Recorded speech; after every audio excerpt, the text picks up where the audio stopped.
work that I do, in a sense, understanding, first of all, that we have a real crisis in terms of the planetary capacity to sustain the current economic model of production and consumption is one departure point. So you have to ask yourself, okay, what do you do?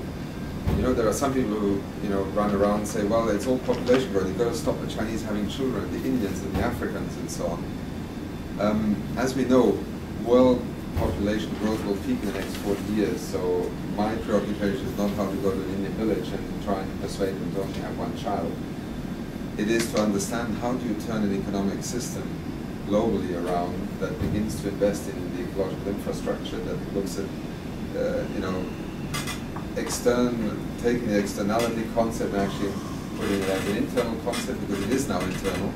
And that's perhaps the first major change at the beginning of the 21st century. Environmental issues that for a long time in the West, not necessarily in the South, where environment and survival were far more closely linked, but in the West, environment became a sort of pollution-driven agenda, a local agenda, right? My forest, my wetland, my river, my fish, has suddenly turned into a fundamental factor determining economic development choices, right? And when you are dealing with global warming scenarios where the insurance market is exploding and becomes perhaps unable to insure assets anymore because, you know, the vagaries of, you know, your Caribbean, not cyclones, what do you call them, hurricanes, cyclones in the Pacific and so on, floodings, all of this, agriculture disruption.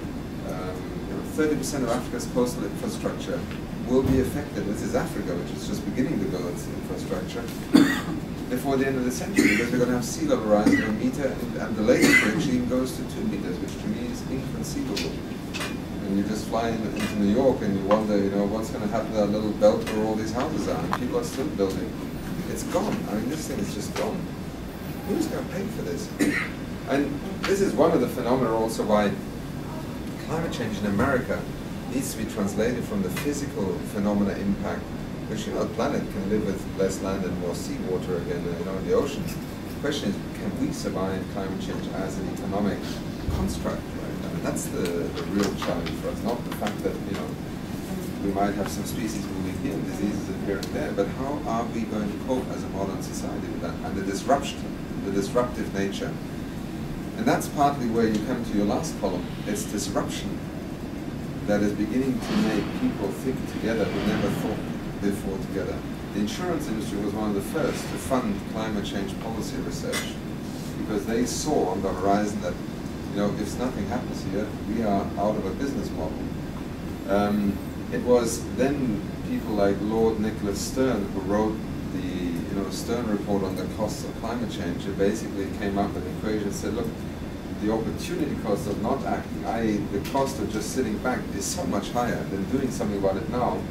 You've got to get off your backside and rethink your precautionary approach to dealing with climate change. All of this has added up to a point in time where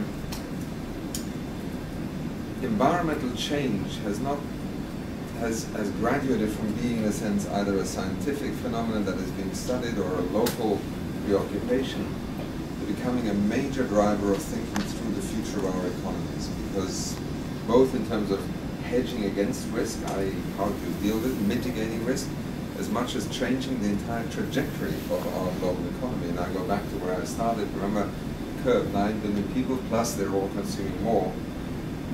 This is creating a crisis scenario that is fatal for you know, the kind of investment markets we look at.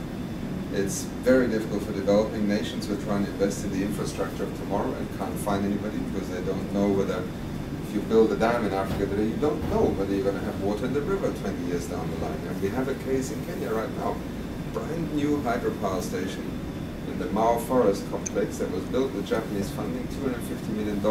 They couldn't open it because there's no water left in the river to feed it. It was meant to produce 120 megawatts, it's currently producing 10 megawatts, right? America has got over 10,000 dams, right? Now you're tearing more down than you're building in this day and age, but in China there are 20,000 dams. In Africa they're still thinking of building many dams. Now these things cost a hell of a lot of money. If you don't know what your hydrological flow will be in 25 years' time, because working off the past ain't working anymore. And that's where one of the fundamental disruptions is coming from. You can't take the rainfall patterns of the last 100 years, build into that the engineers, every 100 years there is a mega flood, and then you know roughly what to do.